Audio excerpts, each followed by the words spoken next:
Maldives എന്ന കൊച്ചു രാജ്യത്ത് സഞ്ചാരം തുടരുകയാണ്. തലസ്ഥാനമായ മാലയിലാണ് ഞാനിപ്പോൾ. 1999 അന്നത്തെ പ്രസിഡന്റ് അബ്ദുൽ ഗയൂം അനാച്ഛാദനം ചെയ്ത സ്വാതന്ത്ര്യ സ്മാരകമാണിത്. Republican monument. അതിന് നേരെ എതിർവശത്ത് ഒരു മതിൽ, അതിന് നടുവിൽ ഒരു മുദ്രയും സ്ഥാപിച്ചിരിക്കുന്നു. 1988 നവംബർ 3 മാൽഡീവ്സിലുണ്ടായ ഒരു അട്ടിമറി ശ്രമത്തിനിടെ കൊല്ലപ്പെട്ട 11 നാട്ടുകാരുടെയും 8 സുരക്ഷാ ഭടന്മാരുടെയും സ്മാരകമാണിത്. അബ്ദുൽ ഗയൂം ഗവൺമെന്റിനെ അട്ടിമറിച്ച് ഭരണം പിടിക്കാൻ ഏതാനും മാലേക്കാരും ശ്രീലങ്കൻ തമിഴ് തീവ്രവാദികളും ചേർന്ന് നടത്തിയ ശ്രമമായിരുന്നു അത്. പ്രധാനപ്പെട്ട ഗവൺമെന്റ് ഓഫീസുകൾ, തുറമുഖം, എയർപോർട്ട്, TV, റേഡിയോ സ്റ്റേഷനുകൾ എന്നിവയുടെയൊക്കെ നിയന്ത്രണം അവർ കൈപ്പിടിയിലാക്കി. പ്രസിഡന്റ് അബ്ദുൽ ഗയൂം പെട്ടെന്ന് അജ്ഞാത കേന്ദ്രത്തിലേക്ക് മാറിയതിനാൽ അദ്ദേഹത്തെ പിടികൂടാൻ അക്രമികൾക്ക് കഴിഞ്ഞതുമില്ല. ഇന്ത്യൻ പ്രധാനമന്ത്രി രാജീവ് ഗാന്ധി അയച്ച 1600 സൈനികരാണ് അക്രമികളെ തുരത്തി സമാധാനം പുനഃസ്ഥാപിച്ചത്. ഇത് നാഷണൽ ലൈബ്രറി ബിൽഡിംഗ് ആണ്. ഇതിലാണ് അമേരിക്കൻ സെന്ററും ചൈനീസ് സെന്ററും ബ്രിട്ടീഷ് കൗൺസിലുമൊക്കെ. വലിയൊരു കെട്ടിടമാണ് നാഷണൽ ലൈബ്രറി. അടുത്ത കാലത്ത് ഉയർന്ന മന്ദിരം. മൊബൈൽ തന്നെയാണ് ഇവിടെയും താരം. ഇടതുഭാഗത്ത് കാണുന്ന മതിലിനകത്താണ് രാജ്യത്തിന്റെ സൈനിക പോലീസ് ആസ്ഥാനങ്ങളും പ്രധാനപ്പെട്ട ഗവൺമെന്റ് കാര്യാലയങ്ങളുമെല്ലാം. ഈ രാജ്യത്തിന്റെ തന്നെ പ്രധാനപ്പെട്ട സ്ഥാപനങ്ങൾ ഇത്രയൊക്കെയുള്ളൂ. ഇവിടെ ഒരു താടിക്കാരൻ മരമുണ്ട്. അതിന് ചുവട്ടിൽ ഒരു പടിപ്പുര. അത് കടന്നു ചെല്ലുന്നത് ഒരു റെസ്റ്റോറൻറ്റിലേക്കാണ്. 16 വർഷം മുൻപ് മാലയിൽ വന്നപ്പോൾ ഞാൻ ഇവിടെ നിന്ന് ഭക്ഷണം കഴിച്ചിരുന്നു. അറയും നിരയും പോലെ തടികൊണ്ട് നിർമ്മിച്ച ഒരു കെട്ടിടം, റോയൽ ഗാർഡൻ കഫേ. മാൽഡീവ്സിന്റെ ദിവേഹി ഭാഷയിൽ അത് എഴുതുന്നത് ഇങ്ങനെയാണ്. അവിടെ നിന്നും നടന്നെത്തിയത് മതിൽക്കെട്ടിനകത്തെ ഒരു വീടിനടുത്താണ്. ഉയർന്ന ഗേറ്റിനപ്പുറമുള്ള വീടിന് മുന്നിൽ മാൽഡീവ്സിന്റെ ദേശീയ പതാക പാറുന്നുണ്ട്. ഞാൻ ആ ഗേറ്റിനടുത്തേക്ക് ചെന്നു. ഇതാണ് മാൽഡീവ്സ് പ്രസിഡന്റിന്റെ ഔദ്യോഗിക വസതി. സുൽത്താൻ മുഹമ്മദ് ഷംസുദ്ദീൻ മൂന്നാമൻ മാൽഡീവ്സ് ഭരിച്ചിരുന്ന കാലത്ത് 1920 കിരീടാവകാശിയായ ഹസൻ ഇസുദ്ദീനു വേണ്ടി നിർമ്മിച്ച കൊട്ടാരമാണ് ഇത്. മാൽഡീവ്സ് ഒരു റിപ്പബ്ലിക് ആയപ്പോൾ ആദ്യ പ്രസിഡന്റ് മുഹമ്മദ് അമീൻ ദിദിയുടെ ഔദ്യോഗിക വസതിയായി ഇത് മാറി. ഇടക്കാലത്ത് പ്രധാനമന്ത്രിയുടെ ഓഫീസായി പ്രവർത്തിച്ച ഈ ബംഗ്ലാവ് മാൽഡീവ്സിനെ 30 വർഷം ഭരിച്ച പ്രസിഡന്റ് അബ്ദുൽ ഗയൂമിന്റെ കാലത്ത് വീണ്ടും പ്രഥമ പൗരന്റെ വസതിയായിരുന്നു. 1968 മുതൽ 20 വർഷം പ്രസിഡന്റ് ഗയൂം ഇവിടെ വസിച്ചു. പിന്നീട് അദ്ദേഹം കൂടുതൽ ആഡംബരത്വമാർന്ന മറ്റൊരു കൊട്ടാരത്തിലേക്ക് മാറി. 2009 മുഹമ്മദ് നഷീദ് പ്രസിഡന്റായപ്പോൾ അദ്ദേഹം തന്റെ ഔദ്യോഗിക വസതിയായി ഉപയോഗിച്ചതും ഈ മന്ദിരം തന്നെ. നഷീദ് ഗവൺമെന്റ് അട്ടിമറിക്കപ്പെട്ട 2012 ശേഷം ഇത് ഒഴിഞ്ഞുകിടക്കുകയാണ്. ദിവേഹി ഭാഷയിൽ മുലിയേജ് എന്നാണ് ഈ വീട് അറിയപ്പെടുന്നത്. ബ്രിട്ടനിലെ എലിസബത്ത് രാജ്ഞി, ഇന്ത്യൻ പ്രധാനമന്ത്രിയായിരുന്ന രാജീവ് ഗാന്ധി എന്നിവരൊക്കെ അതിഥികളായി മാൽഡീവ്സിലെത്തിയപ്പോൾ താമസിച്ചിട്ടുള്ള ബംഗ്ലാവാണിത്.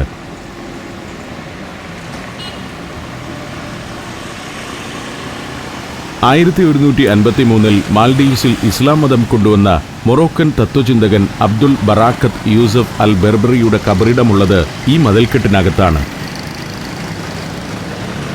പ്രസിഡന്റിന്റെ പഴയ ബംഗ്ലാവിന്റെ നേരെ എതിർവശത്ത് ഒരു ഉദ്യാനമുണ്ട്. ആമ്പൽ പൊയ്കകളും മറ്റുമുള്ള നല്ലൊരു ഉദ്യാനം. അതിന് നടുവിൽ പഴയ ചെറിയൊരു ദേവാലയമാണുള്ളത്. ഞാൻ അതിനടുത്തേക്ക് കയറി ചെന്നു. ഹുക്രു മിസ്കി അഥവാ ഫ്രൈഡേ മോസ്ക് എന്നറിയപ്പെടുന്ന ദേവാലയം. കോറൽ സ്റ്റോൺ കൊണ്ട് പരമ്പരാഗത മാൽഡീവിയൻ ശൈലിയിലാണ് നിർമ്മാണം. ഹുക്രു മിസ്കിയുടെ സ്ഥാപകനായ സുൽത്താൻ ഇബ്രാഹിം ഇസ്കന്ദറിന്റെ കബറിടമാണ് ഇത്. പവിഴപ്പുറ്റിൽ നിന്നു വെട്ടിയെടുത്ത ഖണ്ഡങ്ങൾ ഉപയോഗിച്ച് നിർമ്മിച്ച ദേവാലയം. മാർബിളും ഗ്രാനൈറ്റും ഒന്നുമില്ലാത്ത നാടാണ് മാൽഡീവ്സ്. കടലിൽ നിന്നും വെട്ടിയെടുത്ത കോറൽ ശിലകളാണ് പണ്ട് ഇന്നാട്ടുകാർ നിർമ്മാണ പ്രവർത്തനങ്ങൾക്കായി ഉപയോഗിച്ചിരുന്നത്. മരം, കോറൽ സ്റ്റോൺ എന്നിവയിൽ നടത്തിയ മനോഹരമായ കൊത്തുപണികളാണ് ഇതിൻ്റെ വലിയ പ്രത്യേകത. 1658 മോസ്കിന്റെ നിർമ്മാണം പൂർത്തിയായത്. അക്കാലത്തെ മാൽഡീവിയൻ വാസ്തുശില്പികളുടെ കരവിരുത് മുഴുവൻ ഇതിൽ മേളിച്ചിരിക്കുന്നു. മോസ്കിനോട് ചേർന്നുള്ള ഒരു ഭാഗം ഖബർസ്ഥാനാണ്. 17-ാം നൂറ്റാണ്ടിൽ സ്ഥാപിതമായതും മാൽഡീവ്സിന്റെ ഏറ്റവും പഴയതുമായ ഖബർസ്ഥാൻ. കോറൽ ശിലകളിൽ കൊത്തുപണി നടത്തിയ മിസാൻ കല്ലുകൾ നിരത്തി സ്ഥാപിച്ചിരിക്കുന്നു. കൊത്തുപണിയുള്ള ഇത്രയേറെ കോറൽ ശിലകൾ ഒരുമിച്ച് കാണാനാവുക ഈ ഖബറിസ്ഥാനിൽ മാത്രമാണ്. ആധുനിക മാൽഡീവ്സിലെ വേറിട്ടൊരു കാഴ്ച തന്നെയാണ് ഹുക്രു മിസ്കി.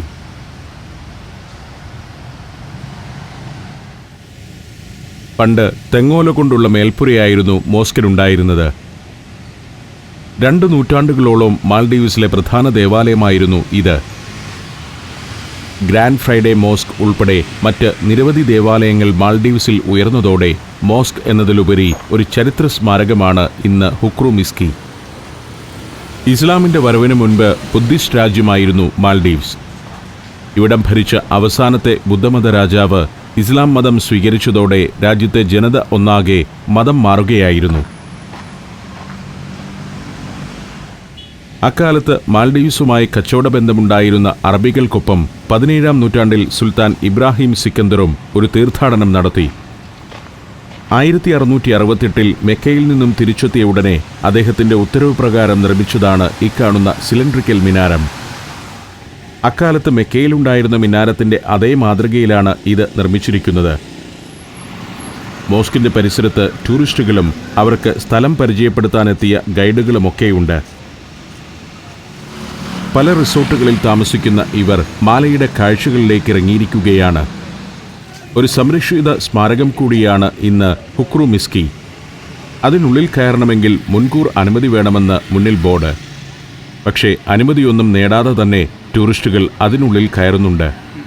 ടൂർ ഗൈഡുകൾക്ക് പിന്നാലെ ചെറുസംഘങ്ങളായി ടൂറിസ്റ്റുകൾ തലസ്ഥാനമാലയുടെ വീഥികളിലൂടെ നീങ്ങുന്നതാണ് ഇവിടെ എപ്പോഴുമുള്ള കാഴ്ച. 5.25 ചതുരശ്ര കിലോമീറ്റർ മാത്രം വിസ്തൃതിയുള്ള ഈ രാജ്യത്ത് സഞ്ചാരികൾക്ക് നടന്ന് കണ്ടു തീർക്കാവുന്ന കാഴ്ചകളേയുള്ളൂ. ഇതാണ് പ്രസിഡന്റിന്റെ കൊട്ടാരം. Morocco, north Macedonia, Kazakhstan, Zambia, Zimbabwe. സഞ്ചാരം പെൻഡ്രൈവ് വോളിയം നമ്പർ 21. അപൂർവ ദൃശ്യയാത്രാ വിവരണ ശേഖരം ഉടൻ സ്വന്തമാക്കാൻ സഞ്ചാരം എന്ന് SMS ചെയ്യൂ. ഫോൺ 9995444222.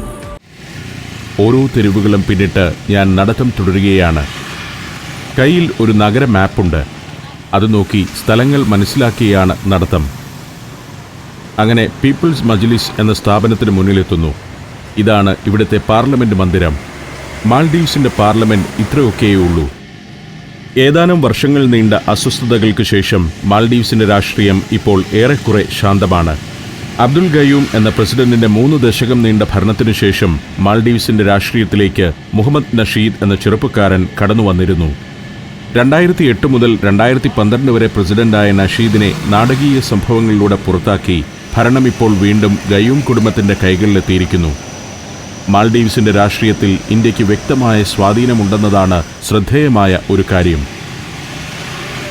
ഈ രാജ്യത്തിൻ്റെ ദൈനംദിന കാര്യങ്ങളിൽ സുപ്രധാന പങ്കുവഹിക്കുന്ന ഒരു കാര്യാലയം ഇവിടെയാണ് പ്രവർത്തിക്കുന്നത്. ഇന്ത്യൻ ഹൈക്കമ്മീഷൻ മന്ദിരമാണിത്. മുൻ പ്രസിഡന്റ് നഷീദ് രാഷ്ട്രീയ സംഘർഷത്തിനിടെ അഭയം തേടിയതും ഒരാഴ്ചക്കാലം താമസിച്ചതും ഇവിടെയായിരുന്നു. ഇത് ഇവിടുത്തെ ഗവൺമെൻറ് ഓഫീസുകളുടെ ഒരു കോംപ്ലക്സാണ്. മാൽഡീവ്സിലെ ഏറ്റവും ഉയരമുള്ള കെട്ടിടം. 13 നിലയാണ് വെലനേജ് ഓഫീസ് കോംപ്ലക്സ് എന്നറിയപ്പെടുന്ന ഇതിനുള്ളത്. താഴെയുള്ള നിലകളിൽ ചില റെസ്റ്റോറൻറ്റുകളൊക്കെ ഉണ്ട്. ഇന്ത്യൻ ഹൈക്കമ്മീഷൻ മന്ദിരമുള്ള അമീരു അഹമ്മദ് മാഗുവിലൂടെ നടത്തം തുടരുകയാണ്. സായാഹ്നമായിരിക്കുന്നു. ചായുന്ന വെയിലിൽ പാതയോരത്തെ ഇലച്ചാർത്തുകളൊക്കെ പ്രത്യേക നിറമണിയുകയാണ്. ഇത്തരത്തിൽ ഇടുങ്ങിയ തെരുവുകളാണ് തലസ്ഥാനമാലയിലെവിടെയും. ആകെ 3,90,000 മാത്രമാണ് മാൽഡീവ്സ് എന്ന രാജ്യത്തെ ജനസംഖ്യ. അതിൽ 1,00,000 പേരും വസിക്കുന്നത് തലസ്ഥാനമായ മാലദ്വീപിലാണ്. മാൽഡീവ്സ് പ്രസിഡന്റിന്റെ ഓഫീസാണ് ഇത്. മരച്ചാർത്തുകൾക്കിടയിൽ മനോഹരമായ ഒരു പുതിയ മന്ദിരം. അതിനു മുന്നിൽ നിന്ന് നോക്കുമ്പോൾ പ്രസിഡന്റിന്റെ മുൻപത്തെ ഔദ്യോഗിക വസതി കാണാം. ഇത്രയൊക്കെയുള്ളൂ മാൽഡീവ്സിന്റെ ഭരണസിരാകേന്ദ്രത്തിലെ പ്രധാന മന്ദിരങ്ങൾ തമ്മിലുള്ള അകലം. ഇടതുവശത്ത് കാണുന്നത് ഒരു സ്കൂളാണ്. അങ്ങനെ ചുരുങ്ങിയ സ്ഥലത്ത് രാജ്യത്തിനു വേണ്ട എല്ലാ സംവിധാനങ്ങളും ഒരുക്കിയിരിക്കുന്നു എന്നതാണ് മാലയുടെ പ്രത്യേകത. മാൽഡീവ്സ് എന്ന രാജ്യത്തെ ജനവാസമുള്ള 200ഓളം ദ്വീപുകളിൽ നിന്നും ആളുകൾ ഗവൺമെന്റുമായി ബന്ധപ്പെട്ട ആവശ്യങ്ങൾക്കും ഷോപ്പിങ്ങിനുമൊക്കെ എത്തുക തലസ്ഥാന മാലയിലാണ്. ഒരു ഇടത്തെരുവിലൂടെ നടന്നെത്തുന്നത് മാലയുടെ വാട്ടർ ഫ്രണ്ട് ഏരിയയിലേക്കാണ്. തലസ്ഥാന നഗരത്തിന്റെ പൂമുഖം എന്ന് പറയാവുന്ന ഭാഗമാണിത്. മാലയിലെ പ്രധാന സ്ട്രീറ്റ് ഇതാണ്. വാട്ടർ ഫ്രണ്ട് ഏരിയയിലെത്തുമ്പോൾ നിരന്നു കിടക്കുന്ന ആധുനിക ജലവാഹനങ്ങളാണ് കാഴ്ചയിൽ. ടൂറിസ്റ്റ് റിസോർട്ടുകളുടെ നൗകകളാണിത്. ഗവൺമെന്റ് ബോട്ടുകളും കോസ്റ്റ് ഗാർഡിന്റെ സ്പീഡ് ബോട്ടുകളുമൊക്കെ ഇക്കൂട്ടത്തിലുണ്ട്. ഒരു ചെറുവഞ്ചിയിൽ ടൂറിസ്റ്റുകളുടെ ഒരു സംഘം വരുന്നു. കപ്പലുകളിൽ നിന്നും തീരഭാഗത്തേക്ക് അടുക്കാത്ത വലിയ ബോട്ടുകളിൽ നിന്നുമൊക്കെ മാലയുടെ കാഴ്ചകളിലേക്ക് വരുന്നവരാണിവർ. റിസോർട്ട് ദ്വീപുകളിൽ നിന്നും തലസ്ഥാന മാലയിലെത്തി ഇവിടുത്തെ കാഴ്ചകൾ കണ്ട ശേഷം മടങ്ങുന്നവരുടെ സംഘമാണിത്. ഈ രാജ്യത്തു തന്നെ വലിയ ഷോപ്പിംഗ് കേന്ദ്രങ്ങളും വൈവിധ്യമാർന്ന റെസ്റ്റോറൻറ്റുകളുമൊക്കെ ഉള്ളത് തലസ്ഥാന മാലയിൽ മാത്രമാണ്. എന്നാൽ ഇവിടെ എയർപോർട്ടില്ല. 1 കിലോമീറ്റർ അകലെയുള്ള ഹുൾഹുൾ ദ്വീപിലാണ് എയർപോർട്ട്. റിസോർട്ടുകൾ ബുക്ക് ചെയ്തു വരുന്ന ടൂറിസ്റ്റുകൾ എയർപോർട്ടിൽ നിന്നും നേരെ റിസോർട്ടുകളുടെ തന്നെ ബോട്ടിൽ അവിടേക്ക് പോവുകയാണ് പതിവ്. പിന്നീട് ഷോപ്പിങ്ങിനും വൈവിധ്യമുള്ള ഭക്ഷണം ആസ്വദിക്കുന്നതിനും തലസ്ഥാന ദ്വീപിന്റെ കാഴ്ചകൾ കാണുന്നതിനുമായി അവർ റിസോർട്ടുകൾ തന്നെ ഏർപ്പാടാക്കുന്ന ബോട്ടിൽ ഇവിടെ എത്തുന്നു.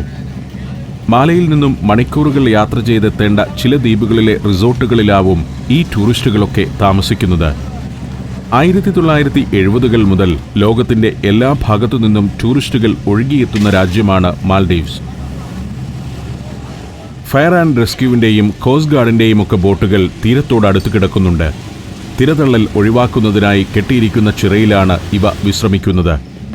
പലതരം ബോട്ടുകൾ. 200-ലേറെ ദ്വീപുകളിലായി പരന്നുകിടക്കുന്ന മാൽഡീവ്സിന്റെ ജനവാസ മേഖലയെ സംരക്ഷിക്കുക, പ്രത്യേക ഘട്ടങ്ങളിൽ ദ്വീപുകളിൽ ക്രമസമാധാനം പാലിക്കുക എന്നിവയൊക്കെ മാൽഡീവ്സ് നാഷണൽ ഡിഫൻസ് ഫോഴ്സിന്റെ ചുമതലയാണ്. ഏതെങ്കിലും ദ്വീപിൽ അടിയന്തര സാഹചര്യമുണ്ടായാൽ മാലയിൽ നിന്നുമാണ് സൈനിക ബോട്ടുകൾ പുറപ്പെടുക.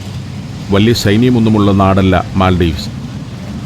ആവശ്യഘട്ടത്തിൽ ഇന്ത്യയിൽ നിന്നും സൈനിക സഹായം ഈ രാജ്യത്തിന് ലഭിക്കുകയും ചെയ്യുന്നു. പുതുതായി ഇവിടെ ഉയർന്ന കെട്ടിടങ്ങളാണ് ഇതൊക്കെ. ഇക്കാണുന്നത് ഇവിടുത്തെ പോലീസ് ആസ്ഥാനമാണ്.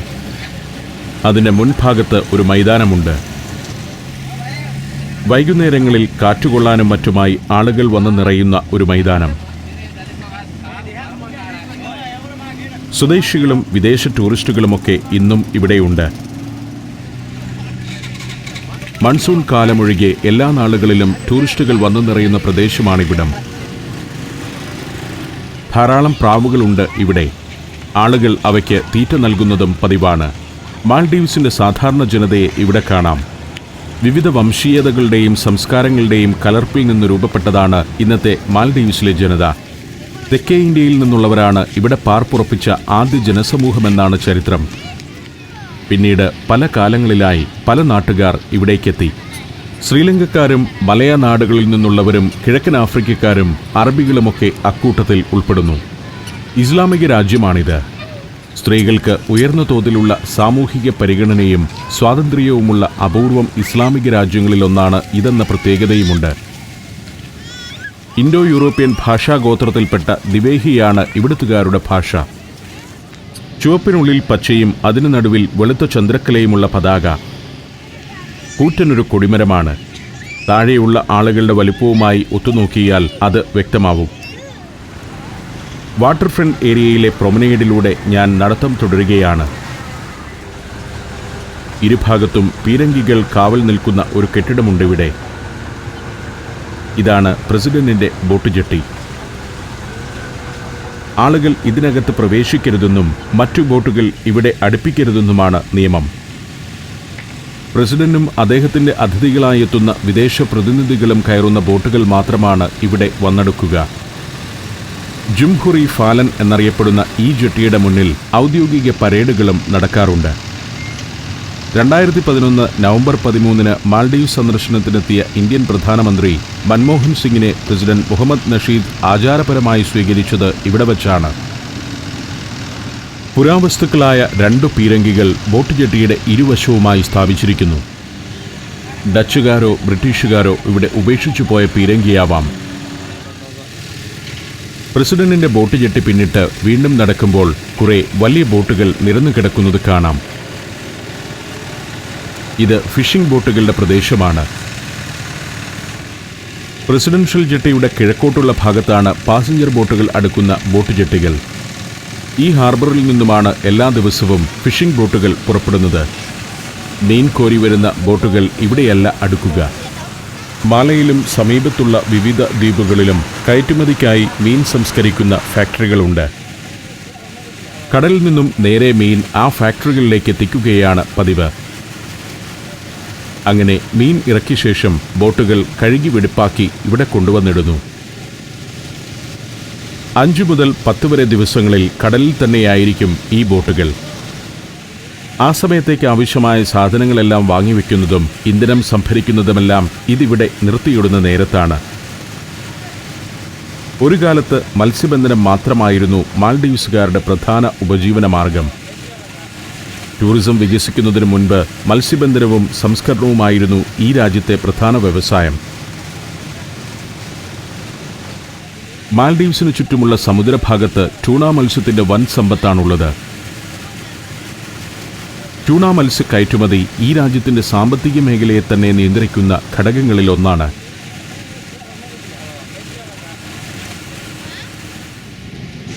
മുക്കുവരുടെ പ്രദേശമാണിത്. അവരുടെ ജീവിതം ഇവിടെ കാണാം. ഇന്നാട്ടിലെ ചെറുപ്പക്കാരിൽ വലിയൊരു ശതമാനം മത്സ്യബന്ധന മേഖലയിലാണ് പ്രവർത്തിക്കുന്നത്. ഓരോ തവണയും ലക്ഷക്കണക്കിന് റുഫിയയുടെ ട്യൂണ മത്സ്യവുമായാണ് ഈ ബോട്ടുകൾ കരയിലടുക്കുക. മാൽഡീവ്സിന്റെ തീരങ്ങളിൽ നിന്നും 370 കിലോമീറ്റർ ചുറ്റളവുള്ള ഭാഗം എക്സ്ക്ലൂസീവ് ഇക്കണോമിക് സോൺ ആണ്. മാൽഡീവ്സിന്റെ മുക്കുവർക്ക് പ്രത്യേക അവകാശങ്ങളുള്ള ഏരിയയാണിത്. അവിടെ നിന്നുമാണ് ഇവർ ട്യൂണ മത്സ്യങ്ങൾ കോരിയെടുക്കുന്നതും. 1979 സ്ഥാപിതമായ മാൽഡീവ്സ് ഇൻഡസ്ട്രിയൽ ഫിഷറീസ് കമ്പനിയാണ് ഇവിടുത്തെ ട്യൂണ മത്സ്യ സംസ്കരണത്തെയും കയറ്റുമതിയെയും നിയന്ത്രിക്കുന്നത്. ഇവിടെ ഒരു ബോട്ടിന് മുകളിൽ ഏതാനും ചെറുപ്പക്കാർ ഇരിക്കുന്നുണ്ട്. ഉടനെ പുറപ്പെടുന്ന ബോട്ടാണ്. ദിവസങ്ങൾ നീളുന്ന മത്സ്യബന്ധന യാത്രയ്ക്കുള്ള തയ്യാറെടുപ്പുകളോടെയാണ് കാത്തിരിപ്പ്.